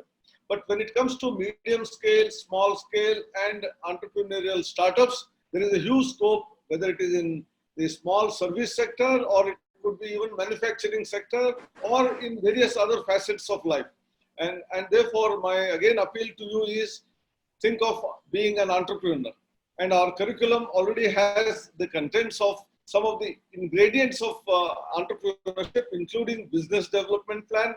How do you get funding, whether it is from angel investors or from various bankers or some other agencies of the government, and how you can promote by using mentoring from some of the best first generation entrepreneurs. The mentoring also from a person from Tata Birla will not help, because someone who has himself a first generation entrepreneur struggled through that and then became successful. He knows all pitfalls that go into it, and therefore that is very significant. I think I have answered to some of those facets which you had asked for in this particular question and elaborated some of those. Yes, sir. Thank you. Thank you very much. Should we, Dr. Komiron, should we go ahead with one last question and then wind up? Sir, one last question that there. I am willing to stay for another half an hour. Oh, wonderful, wonderful, sir. So there are a couple of more questions that. Madam, I have written privately that since I spent nearly 2 decades in the Northeast, so it is for me, looking at all the Assamese people is like homecoming for me. So I would love to do. This is so nice of you, sir. So on that note, in fact, there are some specific questions that also connect to the challenges in the Northeast region. If you would like to address that, it would really offer a great direction. In terms of the remoteness of locations of colleges, how does one ensure quality teaching, learning process? How is, am I audible? Yeah, you are audible. I will answer. Okay. Yes, yes. Yes, and what kind of attitudinal framework, there would be a requirement of a change in attitude for the stakeholders, particularly in those areas. How does one address these issues? So to make a faster transition. So there are some of these questions specific to areas like the Northeast and maybe some other remote areas in the country to have equitable access to the new education system envisioned. Dr. Trivaniji, I don't know whether Shishirji is there or not. Professor Shishir also mentioned something indirectly about Yes. haves and have-nots. Exactly. The traditional sense, haves and have-nots are the rich and the very poor. That is how we look at it. But now some of the people in the academia even talk about digital divide. I think that is also very, very significant and important. And government is certainly seized of the matter. And I said in the beginning that there is a provision of BharatNet, which is taking internet to all the remote places of the country. And in fact, in the first 30, 40 years of independence, we all talked about roads to all the villages. We have to get connectivity. That also in some manner has been reached, or in some parts of the Northeast, it has still not reached. I am aware of remote areas of Arunachal Pradesh, Mizoram, Nagaland, where there are no roads to some of the remote villages even today. But we could reach electricity to all the villages. The government of India only last year said that the last village in Nagaland also got the electricity last year. But now in the post-pandemic, and because we want to have digital divide not to exist, so we have to reach out to the remotest part of the country through internet connectivity, through BharatNet, and subsequently probably to every house and hamlet, as I said. But the other part, when we talk about digital divide or the haves and have-nots, the other part is economical viability of having devices in the hands of those poor children from the remote areas, whether it is Northeast, forget about Northeast, even in the mainland, in Bihar, in Chhattisgarh, in Rajasthan, many tribal areas of these regions also, there is a difficulty. They are not having affordability to own a laptop or a PC. Even though connection may come, they will not be able to use it. Same is the case with electricity, unless there is some, possibly you give them some kind of a concession or something like that. So the government is also thinking about how the poor children can be given free devices, devices. That is one part. Then there are some middle range who can probably take loans from the bank, and they can, without the interest, will pay off later after their education and jobs are arrived. The second part. The third part, which I have been advocating in all the webinars, is all of us who are here participating in this. There are about 100 plus, 200 plus people who were there. Sometime they came and gone. I think each one of us in our homes, if you search, I will challenge you that you will have at least 5 smartphones lying idle. Because every 6 months, 1 year, when a new model comes in, we leave that and take a new one. And this one, if you throw into the dustbin, it will create the environmental hazard, because these are having a lot of other chemical agents which are not good for health. So on one side, if you throw them, it is creating environmental issue.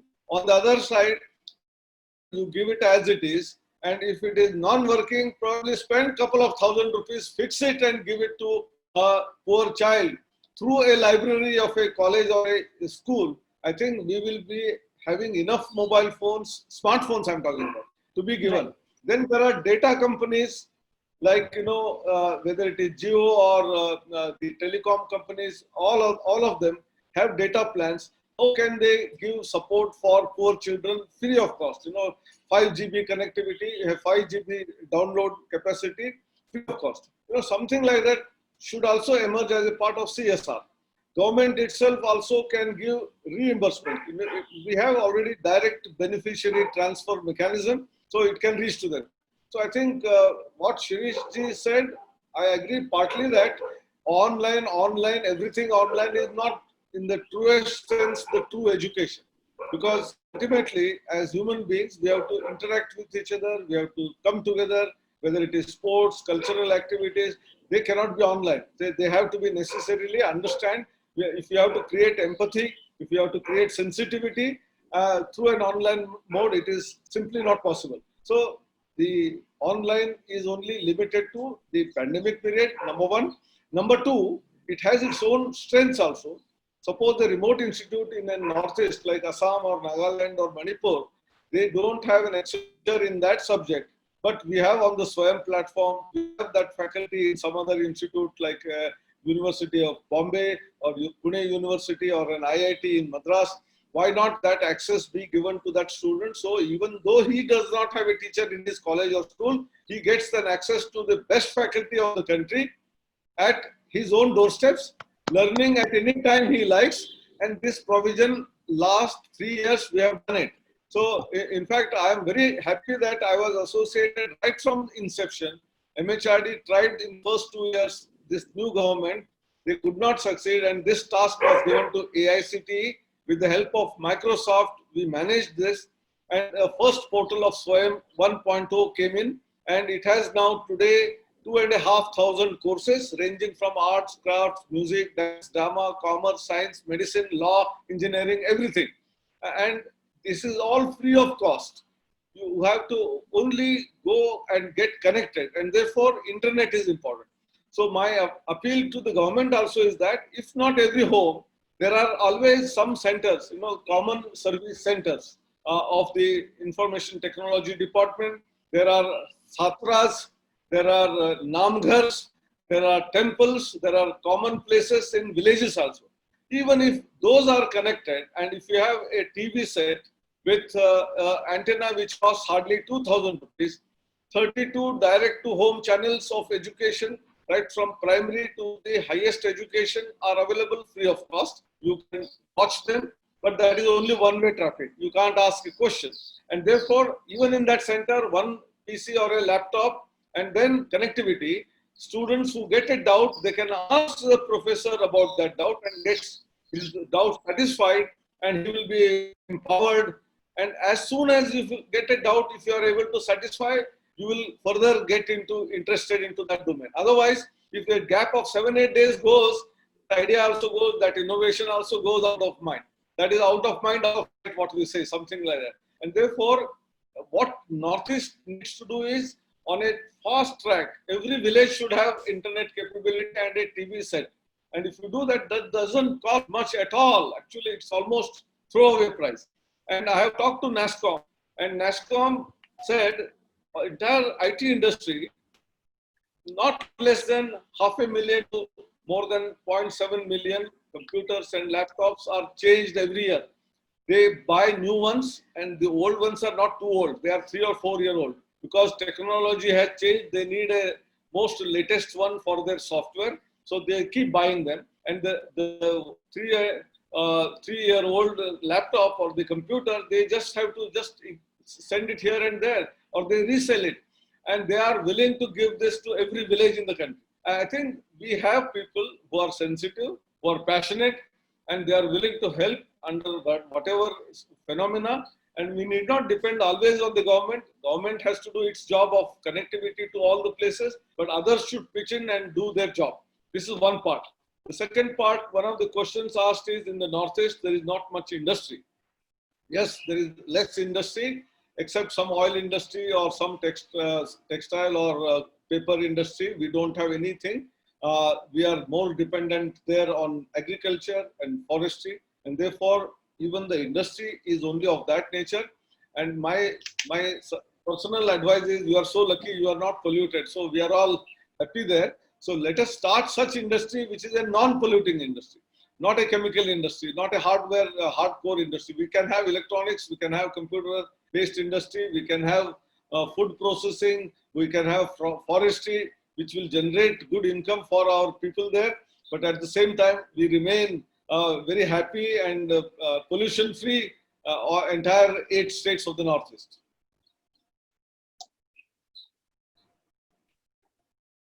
Thank you so much, Dr. Anil Sahasrabudhe. I think this has a huge round of applause on behalf of all of us here, because this has truly given the drive, the positivity that is so required, particularly because the whole focus on digital platforms, and on a day-to-day basis, people struggle. So your entire direction is completely empowering.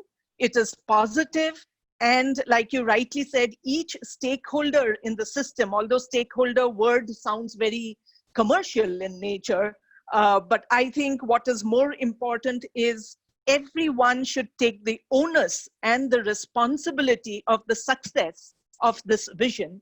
And collaboration, like you said, is going to take on a whole new meaning in effective delivery of education and equitable education. Thank you so very much. I mean, we couldn't have had it better. Professor Shirish Sahasrabudhe, would you like to put forth some closing comments before we wind up today's session? Dr. Trimeni? Yes, sir. As I said, I'm really glad that Asomi took this initiative of organizing this national level webinar on such an important topic, and it received such an overwhelming response, particularly from learned speakers. As I said, it has added to the fund of my knowledge. I'm really grateful to you for this invitation. Thank you. Thank you. Thank you very much. Thank you, Dr. Anil Sahasrabudhe, sir. Before we close, I think on behalf of Asomi, I would like to take the liberty of assuring you that organization like Asomi will take a very proactive stand in trying to collaborate with the government to ensure that every village in Assam, in particular, Northeast in general, is able to get the access to connectivity, like you mentioned, either through service providers or connecting with corporate houses who do it as a CSR project, and bridge the digital divide for truly equitable and accessible, affordable education for every single person of this country. Thank you so very much, everyone. Over to you, Dr. Devika, for a formal vote of thanks. And I also take this opportunity to thank all the participants. Devika, over to you for the vote of thanks. Thank you very much, Triveni Ba, for giving me opportunity to give a vote of thanks to learned, esteemed guest panelist of today's webinar. First of all, I would like to thank respected esteemed panelist, Dr. Anil Sahasrabudhe sir, Dr. M.K. Sridhar sir, Professor Shirish Sahasrabudhe sir, and Dr. Kiran Hazarika sir. Hokoloke bahut bahut dhanyabad, because I think you all understand a little bit of Assamese also. Bahut bahut dhanyabad. And our talented moderator, Triveni Goswami Mathur Baidu. He have played an important role to covering up all the aspects and to bring all the doubts of guest knowledgeable person who are there today in our member, and you have covered all their doubts and discussed with the panelist. In Pune, it is known as the Oxford of India. Half of Pune's populations are young learners in universities and colleges. So we, Asomi, decided to discuss a topic which is very much important in present situation, a new thought, a new idea, and new twist that came to education field due to pandemic COVID. So I thank all the members and guests, because today's discussion was very, very important discussion, and at the last we get some suggestions so that we can help all the poor peoples in rural area also with our small steps. So thank you, sir. Lastly, I must thank our Asomi President, Dr. Samiran Fukan, for connecting us with such a learned guest, because he only invited you all, and our Secretary, Rajiv Borkotaki, for doing all the needed formalities needed for this webinar. And last, I would like to thank our technical support team, Prabal Das, Priyankan Goswami, Dr. Rishikesh Kashyap for covering this webinar for newspaper and media. And lastly, I must thank our all learned guests they joined today and make this webinar a very, very successful. Thank you. Thank you all. Just one minute. I just want to say if we have not covered anything, I think we have Dr. Anil Sahasrabudhe and others with us, so we can give us, your participants can send us their queries and we can pass on to them if any pressing queries are there. And I think Dr. Anil Sahasrabudhe and Dr. Kiran Hazarika will definitely oblige us for with the answers, because there are a lot of things, not a lot to gain. And Asomi can be a moderator to public and the government authorities like your Sahasrabudhe sir and Kiran Hazarika sir. So I hope that. Thank you, Samiran. Thank you, Samiran, for this opportunity, because it's very good to connect. Emotionally, I'm always connected with Northeast. So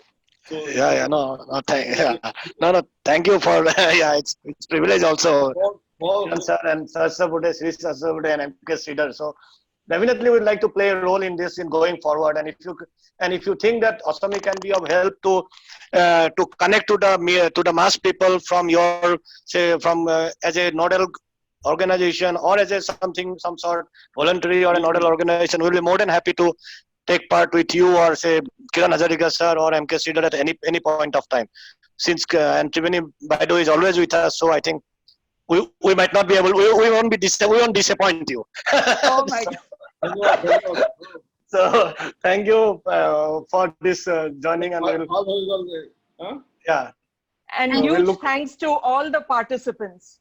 Thank you very much from across the country and overseas. Thank you so much, and thank you. We'll just disconnect. Thank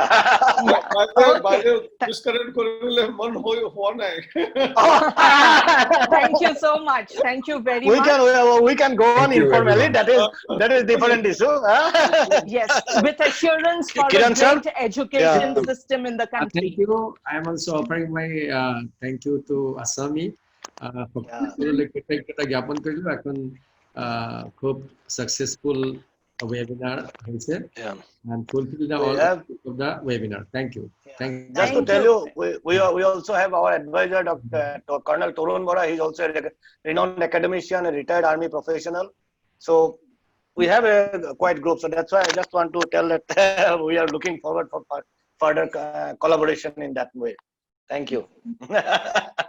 Thank you. If we want, we can. Thanks, everyone. Thank you very much. Thank you. Thank you. Thank you. See you. Thank you. Thank you.